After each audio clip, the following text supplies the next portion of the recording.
주시는 하나님의 말씀은 사도행전 8장 26절부터 40절까지 말씀입니다. 사도행전 8장 26절부터 마지막 절까지 말씀을 저와 여러분들이 한 절씩 교독하겠습니다. 주의 사자가 빌립에게 말하여 이르되 일어나서 남쪽으로 향하여 예루살렘에서 가사로 내려가는 길까지 가라 하니 그 길은 광야라. 일어나 가서 보니 에티오피아 사람 곧 에티오피아 여왕 간다게의 모든 국보를 맡은 관리인 내시가 예배하러 예루살렘에 돌아가는데 수레를 타고 선지자 이사야의 글을 읽더라. 성령이 빌립더러 이르되 이 수레로 가까이 나아가라 하시거늘 빌립이 달려가서 선지자 이사야의 글 읽는 것을 듣고 말하되 읽는 것을 깨닫느냐. 대답하되 듣는 사람이 계시니 어찌 깨달을 수 있느냐 하고 빌립을 청하여 수레에 올라 같이 앉으라 하니라. 읽는 성경 구절은 이것이니 일러스되 그가 도살자에게로 가는 양과 같이 끌려갔고 털 깎는 자 앞에 있는 어린 양이 조용함과 같이 그 입을 열지 아니하였도다. 그가 유혹을 당했을 때 공정한 재판도 받지 못하였으니 누가 그의 세례를 막으리요. 그의 생명이 땅에서 빼앗김이로다 하였거늘 그 내시가 빌립에게 말하되 청컨대 내가 묻노니 선지자가 이 말한 것이 누구를 가리킴이냐 자기를 가리킴이냐 타인을 가리킴이냐.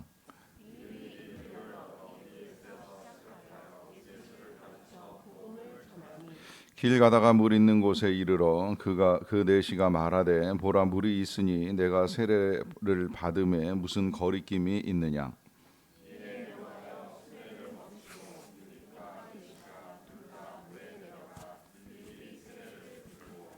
둘이 물에서 올라올새 주의 영이 빌립을 이끌어간지라 내시는 기쁘게 길을 가므로 그를 다시 보지 못하니라.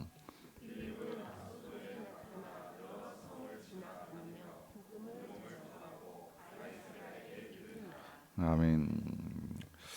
어제 본문에서는 이 사도 베드로와 요한이 특별한 안수와 능력을 이제 베푸는 것을 보았고요. 그것을 보게 된 이 마술사 시몬이 이제 그 능력을 부러워하면서 자신에게도 안수를 해서 능력이 나타났으면 좋겠다라고 하는 제안을 했던 것을 보았습니다.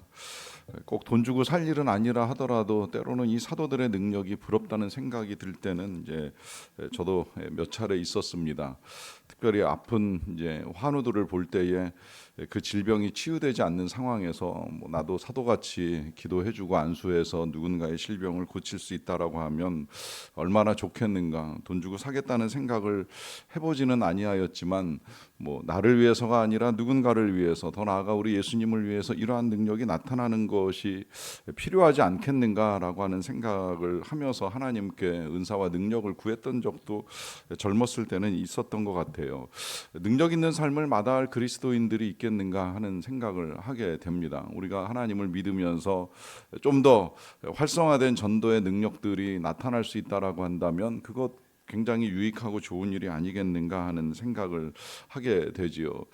그렇다고 한다면 이와 같은 그리스도인의 능력은 어떻게 나타나는 것일까라고 하는 질문과 함께 이제 오늘 본문을 보시게 되면 본문에는 이제 빌립이라고 하는 이제 또 한 명의 집사가 소개가 됩니다. 그도 이 예루살렘 교회에서 이제 세워지는 7명의 집사 가운데 한 명으로 우리에게 알려져 있는데 이 빌립을 향하여서 주의 사자가 하시는 명령으로부터 시작이 되는데요. 26절입니다. 주의 사자가 빌립에게 말하여 이르되 일어나서 남쪽으로 향하여 예루살렘에서 가사로 내려가는 길까지 가라 하니 그 길은 광야라 합니다. 주의 사자가 빌립에게 명령을 했습니다. 그것은 남쪽으로 향하여 가라라고 하는 것인데 이 남쪽, 이제 여기 성경에는 가사로 번역된 이 지명이 오늘 우리에게 자주 들리는 이 가자라고 하는 이제 지역인데 사실 이 가자도 이 팔레스타인 주민들이 이제 원래 살던 지역에서 쫓겨나서 이제 그곳에 도시를 이루고 마을을 이루어서 살아가는 상황이 되기는 했습니다만은 유대 남부에 자리를 잡고 있어서 이제 그렇게 썩 좋은 지역이 아니고 또 그 가는 길은 실제로 이제 유대 광야이기 때문에 절대 가기가 쉬운 길이 아닌데 지금 이제 주의 사자가 빌립에게 나타나서 그리로 가라라고 하는 이제 명령을 내리신 거예요. 이 명령이 지금 빌립에게 있어서 어려운 건 빌립이 지금 한참 막 은혜 받고 굉장히 여러 가지가 좋은 상황에서 하나님이 이제 몇 차례 그의 거처를 이제 옮기시는 일을 이루어 가시는 상황인데요. 1차적으로는 예루살렘 교회 굉장히 흥황해서 교회가 활성화되었기 때문에 일꾼을 세우기 위하여 7명의 집사를 세운 거잖아요. 그러다 보니까 그 가운데 이제 이 빌립 집사도 택함 받은 7명의 집사로 굉장히 귀한 사역을 감당하는 사람인데 갑자기 핍박에 의해 가지고 이 교회를 두고 떠나야 하는 신세가 된 거예요. 이거 자체가 사실은 빌립에게 있어서는 굉장히 이제 마음이 상할 수도 있는 일이지요. 내가 이 교회 안수 집사로 세움을 받아가지고 그것도 첫 집사인데 얼마나 감격스럽고 영광스러웠겠습니까? 그런데 교회가 해체되면서 떠나라고 하니까 이제 그것도 굉장히 마음 상하는 일인데 그 어려움을 감수하고 사마리아까지 갔어요. 갔는데 거기서 이제 또 큰 부흥을 경험하고 한참 막 은혜의 역사가 나타나면 사실은 그 속에서 예배하고 하면서 사역하면서 그 풍성한 은혜를 경험하고 싶을 터인데 그런데 갑자기 하나님께서 너 저기 가사 있는 지역으로 가라라고 하는 명령을 내리는 거예요. 이거 그러니까 이 도시에서 열심히 예배하면서 교회 생활 잘하고 싶은데 오지로 선교를 떠나라라고 하는 명령하고 크게 다를 것 없는 이제 그런 명령이거든요. 이걸 이제 조금 세속적인 비유를 가지고 말씀을 드리자라고 한다면 한참 막 장사가 잘 되고 있는 그런 이 상점에 문을 닫고 다른 데서 이제 점포를 시작해 볼 생각이 없느냐라고 하는 이야기를 누가 제안한다라고 하면 누구라도 내가 미쳤어 왜 굳이 거기까지 가서 그 고생을 또 해야 돼라고 할 만한 상황입니다. 그런데 놀라운 거는 이 명령에 빌립이 여러 이야기를 하지 아니하고 순종하며 그 길을 간다는 거예요. 그래서 이제 가는데 또 가면서도 어쩌면 뭐 나름대로 그런 기대를 할 수 있으리라고 생각을 합니다. 뭔가 내가 거기서 할 역할이 있고 사명이 있겠지.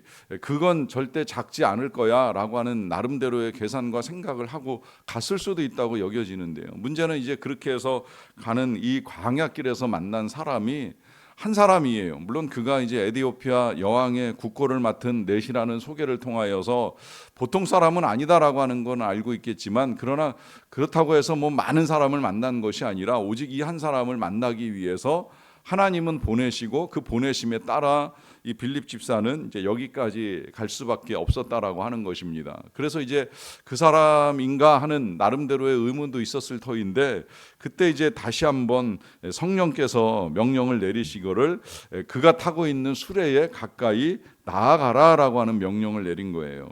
그래서 이 명령에 따라 빌립이 30절에 보시게 되면 달려가서 이 내시를 만나게 되는데 만나서 이제 그가 무엇을 읽고 있느냐라고 하는 이제 질문과 함께 대화를 하게 되지요. 이 질문 속에 빌립 집사가 지금 읽고 있는 그 내용을 깨닫느냐라고 하니까 이 내시가 가르쳐 주는 사람, 지도하는 사람이 없으니까 내가 어떻게 이해를 해야 될지 모르겠다라고 해요.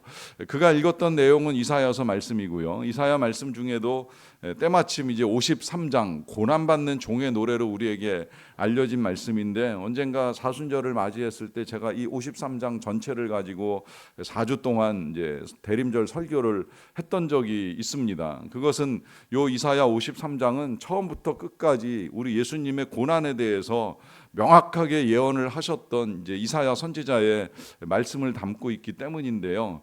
그 말씀 속에서 이제 예수님을 알려주는 내용을 우리는 이제 어느 정도 이해하고 알고 있지만 당시에는 신약 성경도 없었고 제가 이해하는 바로는 이 내시가 예루살렘까지 다녀가는 길이기는 하지만 예수님을 들었을까 하는 의문이 있고요. 들었다고 하더라도 과연 믿었을까 하는 의문이 있습니다. 왜냐하면 그가 이제 이 빌립 집사와 대화하고 배우는 과정 끝에 세례를 받거든요. 그러니까 아직 예수님에 대한 충분한 이해가 없는 상태에서 이사야 선지자의 말씀을 읽다 보니까 이해하기가 훨씬 더 어려웠던 거예요. 그러니까 이거 내가 읽기는 읽지만 가르쳐주는 사람이 없어서 잘 이해가 안 된다라고 하는 말을 하니까 이제 그제야 이 빌립 집사가 그 말씀은 예수님에 관한 복음이다라고 하는 사실을 설명을 하고 가르치지요.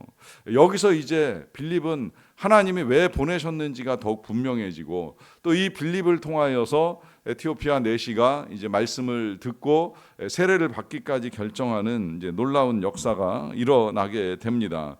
그래서 이제 이 에티오피아 내시가 세례를 받는데, 이 세례 받는 순간 또다시 이제 성령은 빌립을 이제 옮기시는 일을 하셨어요. 어떻게 옮기셨는지 그 과정과 절차가 성경에 정확하지 않아서 저도 잘 이해는 하기 어렵습니다만은, 이 빌립 집사님은 이제 요 가사 근처에서 지금 내시를 만나는 사역이 끝나고 난 다음에는 아소도를 거쳐서 가이사랴까지 이제 또다시 이제 유대 북부 지역으로 이제 이동을 하면서 복음을 전했던 것으로 우리에게 알려집니다.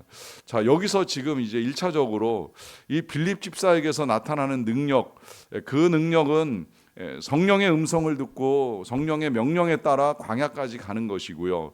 또 광야에서도 지금 누구를 만나야 될지 모르는 상황에서 수레에 타고 있는 한 내시를 보면서 이제 그에게 나가라고 하는 명령에 따라 지금 그를 만나면서 복음을 전합니다. 나중에 이제 정확한 사실인지는 잘 모르겠지만 요 사건이 지금 이 에티오피아 내시 한 사람을 바꿔가지고 그가 에티오피아에 들어가는 바람에, 에티오피아는 초대 기독교회사에서는 굉장히 빠르게 이제 복음이 전파된 나라 중에 하나로 우리에게 알려져 있고요. 뭐 심지어는 지금 법계가 그 나라에 있는 거 아니겠느냐라고 하는 이제 이 의혹까지 불러일으킬 만큼 이 에티오피아는 나름대로 기독교에 대한 자부심을 가지고 있는 나라예요. 실제로 이제 에티오피아 교회는 교회 역사가 이제 이때로부터 시작을 한 것으로 이제 보기 때문에 여러 나라들 중에 오히려 유럽의 몇 개 나라들은 처음부터 복음화되었던 건 아닌 것이기 때문에 교회 역사는 에티오피아가 이 지금 예루살렘 다음으로는 가장 오래된 것이 아니냐라고 하는 이제 나름대로의 자부심을 가지고 있는 그런 나라가 되었어요. 뭐 지금의 상황이야 이제 이슬람하고 섞이면서 다시 복음화가 필요한 지역이 되었기는 했습니다만은, 적어도 지금 이 빌립 집사의 한 사람을 만나는 선교와 전도가 그 땅에 미친 영향은 절대 작은 것은 아니었다라고 하는 것이죠. 자, 그렇게 보면 그 땅에 일어난 이 놀라운 이 선교의 역사와 복음 증거의 사건은 바로 이 한 사람 이제 빌립과 에티오피아 내시로부터 시작이 되는데요. 그렇게 보면 이 한 사람을 만나는 사건 언제나 굉장히 중요합니다. 참 중요하다고 늘 말씀드리는 건, 복음은 처음부터 대중에게 확산되는 사건도 있습니다만은, 그러나 때로는 한 사람이 변화되면서 나타나는 이 가정의 변화, 세상의 변화, 교회의 변화도 크게 있을 수 있었다라고 하는 거예요. 예를 들면 예수님을 처음 만난 사람은 안드레지만, 이 안드레가 형제 베드로를 데리고 와서 전도하는 바람에 그 베드로가 예수님의 첫 사도로서 아주 중대한 역할을 감당을 하잖아요. 그러니까 예수님도 한 알의 밀알이 땅에 떨어져 죽으면 많은 열매를 맺고 죽지 아니하면 한 알 그대로 있다라고 하는 말씀을 통하여서 한 알 한 명 한 사람이 이제 얼마나 중요한가 하는 사실을 알려주신 거예요. 뭐 실제로 한 가정이 복음화되는 데 있어서는 정말 한 사람의 죽음 같은 고난과 희생 가운데 지켜낸 믿음이 한 가정을 구원하는 놀라운 역사가 일어나는 것을 보게 되면, 이 한 사람을 만나는 것 굉장히 중요한 일이지요. 그런데 그 만남에 있어서 정말 중요한 이 빌립 집사님의 태도는 성령에 민감했다는 거예요. 주의 사자가 하시는 말씀을 들었고요. 들은 대로 그 지역이 광야가 됐건 어디가 되었건 순종하며 갑니다. 심지어 그 광야에서 수레 하나 지나가는 걸 볼 때 가라라고 하는, 그 가까이 나아가라라고 하시는 성령의 말씀에 달려가서 이 내시에게 말을 걸면서 대화가 시작되는 가운데 복음이 증거돼요. 그러니까 이 빌립 집사님이 얼마나 성령에 민감한 사람이었는가, 더 나아가서 그냥 단순히 음성을 듣고 민감한 정도가 아니라 그 말씀이 어떤 말씀이든지 순종하는 모습을 보여줍니다. 여기에서 이제 성령의 역사가 나타나고 그것이 권능이 되는 것이죠.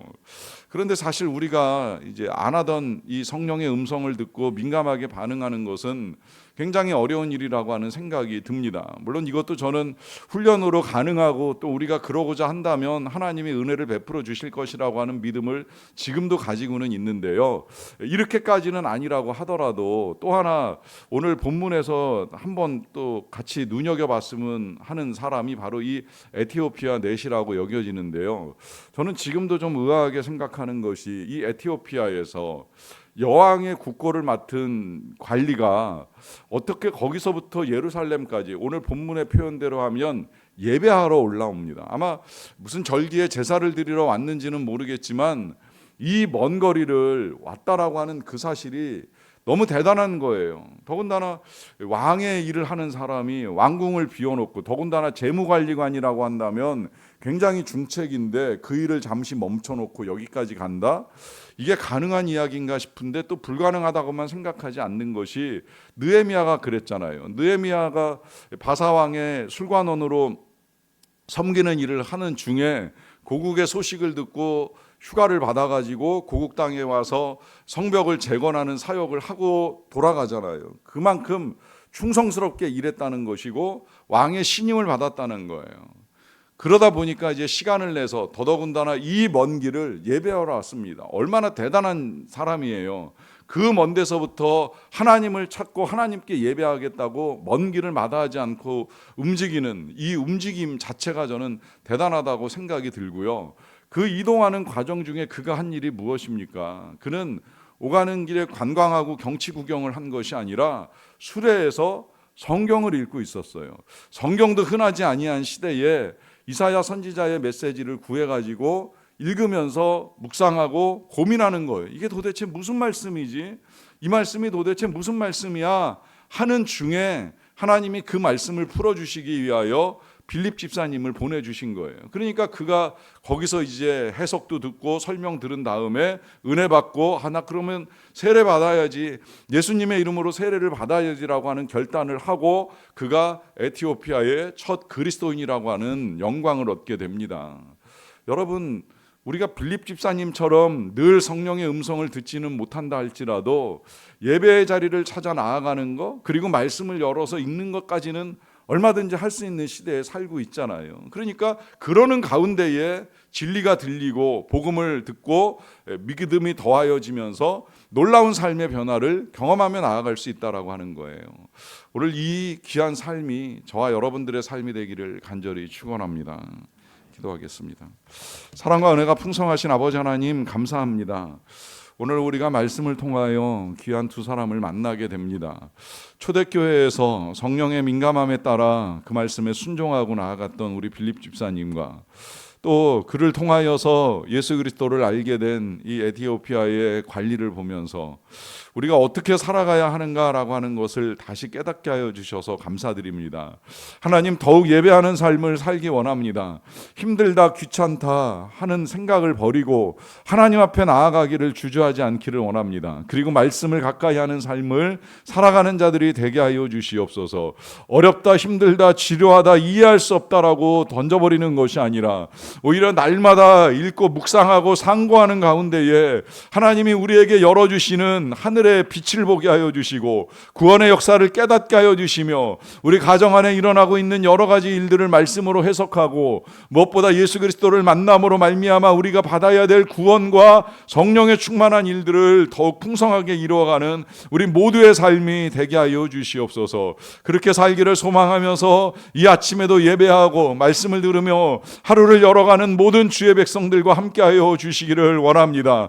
예수 그리스도께서 우리를 위하여 고난을 당하셨을 뿐만 아니라 부활하여 살아계시고 지금도 우리와 동행하신다는 사실을 우리가 잊지 않고 행해나가는 믿음의 사람들로 살아가게 하여 주시옵소서. 그러하기에 오늘도 우리가 이 예배 후에 살아가는 모든 일터에서 또 가정에서 우리 자녀들의 배움터에서 우리 하나님이 동행하시고 함께하여 주실 줄로 믿사옵나이다. 그러하오니 아버지 하나님, 그렇게 주의 이름으로 나아가는 모든 주의 백성들과 자녀들에게 주의 지혜와 명철을 더하여 주시고 가지고 예수 그리스도를 향한 믿음을 가지고 담대하게 나아가는 거룩한 주의 백성들이 되게 하여 주시옵소서.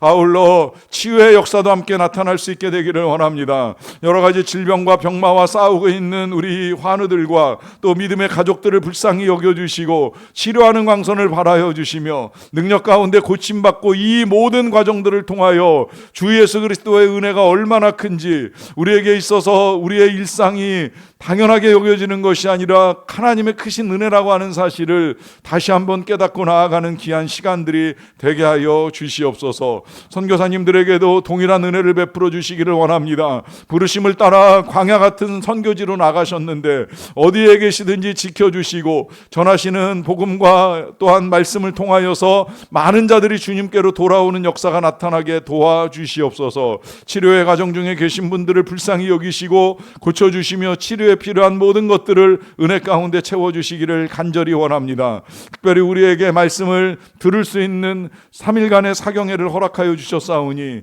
이 시간들을 통하여서 모든 것 위에 뛰어나신 예수 그리스도를 우리가 더 깊이 알고 만나고 듣고 깨닫는 은혜의 시간들이 될 수 있도록 도와주시옵소서. 모든 것 감사드리옵고 예수님의 이름으로 기도하옵나이다. 아멘.